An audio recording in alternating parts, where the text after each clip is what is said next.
What's up everybody, it's Josh at Andrew White Guitars, and today I want to talk with you about a little problem I've been having, which is a repetitive strain injury here in my left hand. So we'll go through a few things, what I've been going through and how I've been dealing with it. Since I'm not a medical professional and I can't advise you on how to rehabilitate your left hand, I'm just going to give you some advice on some little ways that you can fine-tune your guitar playing and your technique so that you don't hurt yourself and so that you protect yourself as much as possible. You can play as long as possible without hurting yourself. Alright, remember to like, comment, share, and subscribe. Let's get to the video. You'll notice I'm changing clothes a lot during this video because just over the course of me exploring this topic, I've found a lot of information and just kind of changed my perspective on how I deal with this problem. It really didn't have a lot to do with my guitar playing specifically. It's just me overusing this hand. So part of that was playing video games. Part of that was playing guitar a little bit, but most of it, honestly, and it sounds like the corniest thing ever, you're probably gonna, by this point in the video, just think, wow, everyone at Andrew White Guitar is just a bunch of hippies, which may or may not be true. It's really a lot of nutrition. First piece of advice, and you're gonna hear me say this over and over again throughout the video, go see a doctor if this is really bothering you. Or if you just wanna be cautious, you really should go see a doctor. So what are we gonna do? All right, gotta eat better, gotta exercise more. What you should know, having an injury like this is not specifically because you play guitar. We've gone over the things that aren't guitar related that we can do, improve our mental state, which it will help us improve our physical state. We need to make sure we're getting all the vitamins and nutrients and all that crap that we heard about, from Flintstones vitamin commercials and our grandparents. All that stuff is what needs to happen. They weren't lying to you. Grandma really was looking out. She really was. So thanks, Grandma. Both grandmas, I love you both. What can we do on guitar to play better and to be more efficient with our movements so that this doesn't happen as a result of our technique, right? So again, not all of this is 100% because of technique, for better or worse, but there has to be something that we can do on the guitar that will help us have a good technique, that will help us prevent an injury. So I mentioned this before, I've always taken guitar lessons from classical guitarists, which I, of course, haven't taken guitar lessons in probably 10 years now. They have always been sticklers. I took lessons from John Vaughn and Patrick Joyce, and they were both sticklers on my left hand technique. Every time I was like, man, I can't play this, they'd be like, your left hand sucks. And it was true. Let's take a look at all of the things that build good technique. First thing that I'm going to talk about is why do classical guitarists do what they do? They play some intense stuff that's tough on both hands. So what I've taken from my guitar lessons is, I know this is how you want to sit, right?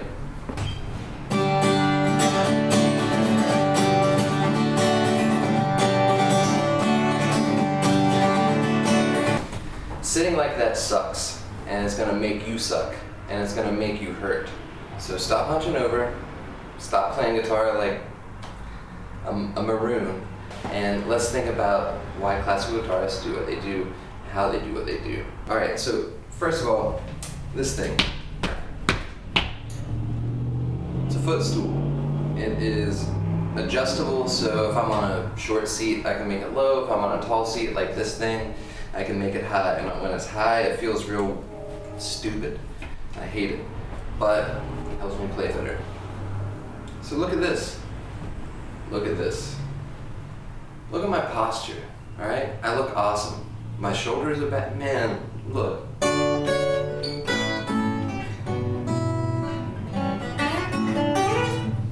Same one, I only know 2 classical songs.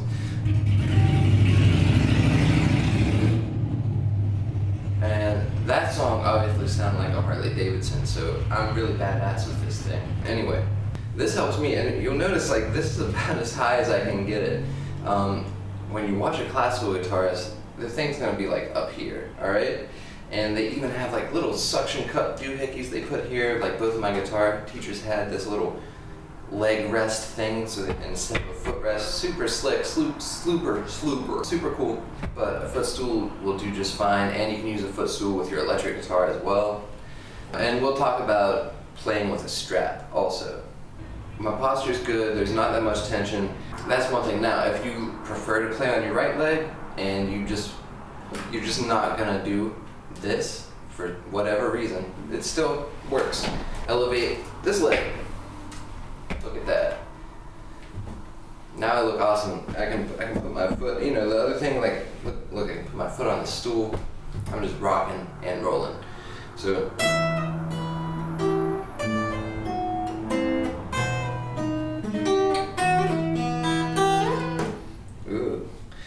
but for me, it doesn't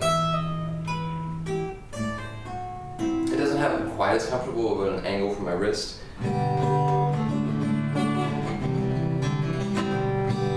My wrist is kind of turned the whole time, whereas I'm able to be a little bit flatter when it's on my other leg.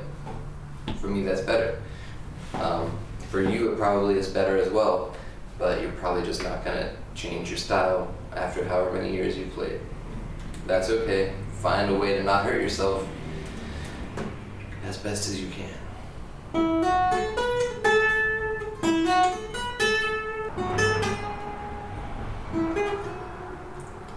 Take my breath away, did I just learn that? Anyway, so that's one big takeaway. And that's just this type of posture, this sitting posture. Now, and another thing is that I don't like about this leg, and this is years of trial and error. I'm not just making stuff up. I've done it both ways. I spent the first 10 years of my playing doing it the right way, and then I spent the last 10 years of my playing saying, I just want to do what I want, and I did it this way. And it's fine. You can do what you want. But I just think that after doing both, that this way is better. And it's easier to find that sweet spot every single time for me. It's always the same almost. Now, the problem with this is you don't need to do this thing where you micromanage every note that you play and just wait, man, am I gonna miss this note? I think I might miss a note. Alright, it's kind of dumb. You don't need to see every single thing that you're doing if you practice enough. Now, this is not for your one players. If you do need to see what you're doing, look at what you're doing. But it would be much more beneficial to you to, say, practice in front of a mirror so that you can see this without having to look like that. And plus, if you're practicing with a mirror, you can see your wrist angle, you can see your back, you can see everything. You can basically look at yourself and be like, there's where the tension starts. This is why I hurt and I can't play this 200 beats per minute 16th notes like I want to, right? Because that's what everybody wants. So that's the main thing with your posture. I like this position. I think it works the best. All right, let's check some other stuff out. All right, and this is basically so you can see my wrist angle. So when I have the guitar in classical position like this,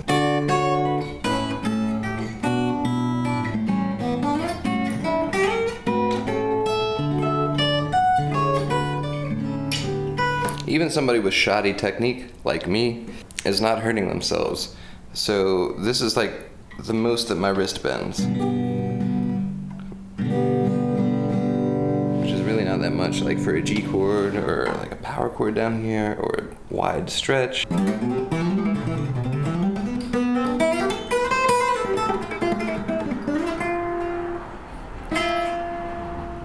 Right, so even on this extra tall chair with this extra tall footstool, which is almost not tall enough, it's still helping me to where it doesn't hurt that bad.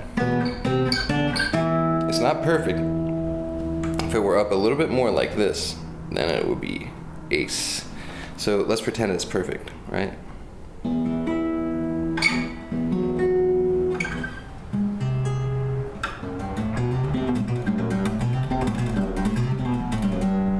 Really not that sharp of an angle for my wrist, so that helps a lot. It helps me to keep from getting fatigued fast, and now that I'm injured, it helps to keep that pain right here from flaring up.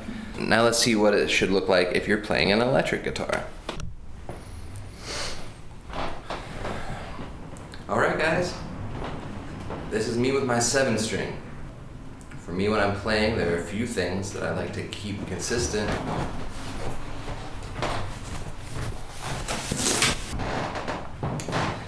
So one of the things that I like to keep consistent when I'm sitting and when I'm standing, I like to keep the guitar angled that way. The headstock and the neck should be going that way. It helps you reach so much farther on the guitar if that's how you're, if that's your angle of attack compared to this. All right? You might look like a sweet country guy playing like this. You know what I mean? Get that one, right? All right, but that sucks. If you're trying to play anything other than open chords, and even playing open chords for that long is gonna rip your wrist apart, trying to look like Dr. Coolman. You don't have to go crazy. Like, I mean, you can. Angus Young wore his guitar high as John Petrucci. Obviously, I mean, we all know who wears their guitar real high, and we know who wears their guitar real low. And some stuff works for them. Literally anytime I've played a show with my guitar down low, it's been terrible. It's not worth it to me to look that cool. I don't look cool when I'm looking cool. I look like a joker when I'm looking cool. The way to look cool is to play the right notes, right? It's to not suck on guitar. That's how you look cool.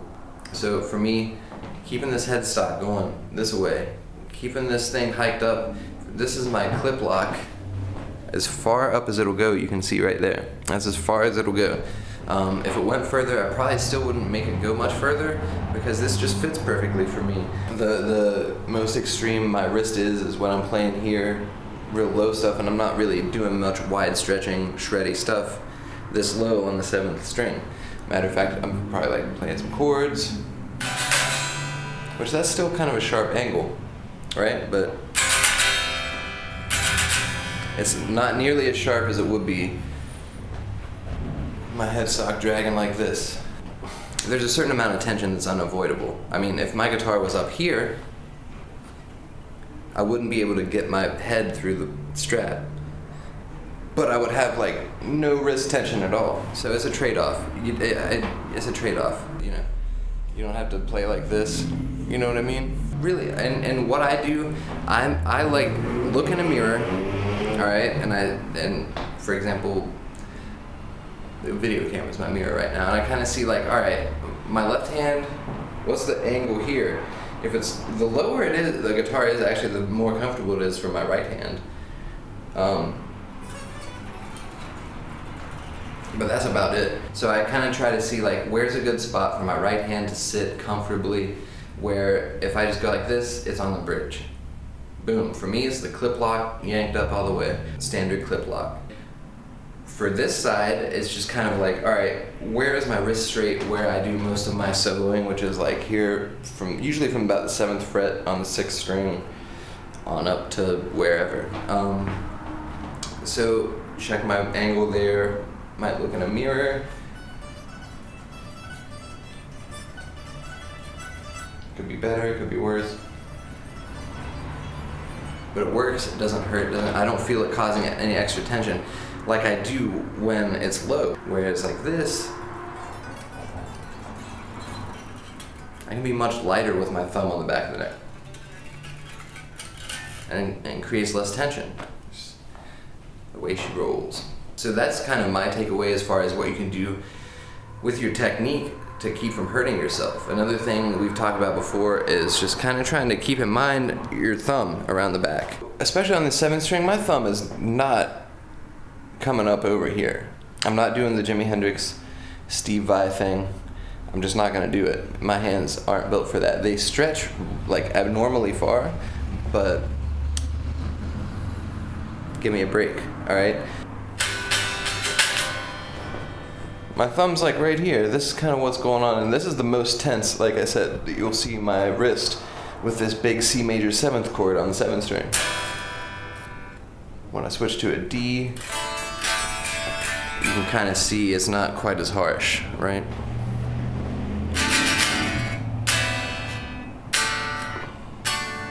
Or when I switch the leads up here.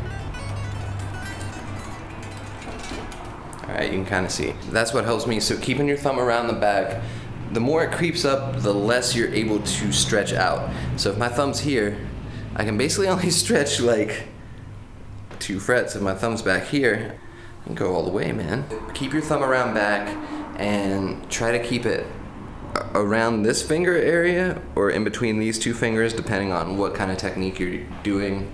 If you're playing a lead or if you're playing power chords, it's going to change. Or if you're playing further up in the neck, for me, it's more comfortable when my thumb slides out. Like so, if I'm up here, my thumb is right there. And you can see it sticking out like this is the shape. So again, all of these little techniques, all of these like tiny things, everything from your nutrition to how you hold the guitar, everything is going to affect your hand, its tension, all that. Other things to keep in mind with your technique: unless you're doing a bar chord, play on the tips of your fingers. So if you notice, my middle finger, my index finger, my ring, I've done this before, but you can see where I was holding it. I'm not like this. All right, you're never gonna get a chord out if you're flattening everything out, and you're gonna create so much tension in your hand from this death grip. All right. The other thing is to use the weight of your hand as much as possible to hold the strings down. What does that mean? It means, all right, straight out of my classical lessons. Thank you, Dr. Joyce. Here we go. Your hand, is it weightless? No, just let it drop. Feel that weight. Feel that weight. Your hand is pretty heavy. Your arm is pretty heavy, all right? It at least has enough force to hold down a string just from its weight alone. So now, try to just hook your finger on a string. The lowest string would be the easiest one. And just let your hand pull the guitar down. Just that finger, just the weight of your arm. All right, that's a lot. It's enough for me to just like pull down the guitar's neck without trying to pull down the guitar's neck. I'm just letting it go. All right. Now keep that in mind when you're holding down chords, bar chords, anything like that, anything that's tough for you. Use as much of your hand's weight as possible. It's a weird thing to focus on. It sounds like almost existential or something, but it's really not. It's really basic and simple. When I focus on the weight pulling down, it's much easier, much less tension than if I'm focusing on squeezing the note out like that. Your thumb should be used basically kind of to hang. It just kind of is a pivot point, and it's just a point of contact on the back of your guitar's neck. This is gonna help you. I mean, never play guitar like this, but be light with your hands. So if I'm holding down a G chord and I just let my hand go, it's taking the guitar with it. So use the weight of your hand, and that'll help you release a lot of the tension, or relieve a lot of the tension that is holding you back from being able to play bigger chords or cooler solos or whatever you're trying to play. So I think that more or less covers some stuff. If you think of anything else that I missed as far as techniques that might help, leave it in a comment below. You'll be helping out tons of people. And if this video helps you, make sure to like, comment, share, and subscribe to our YouTube channel. We're just out here trying to help guitar players get better, and that's awesome to me. So let's all get better together. Let's rock and roll.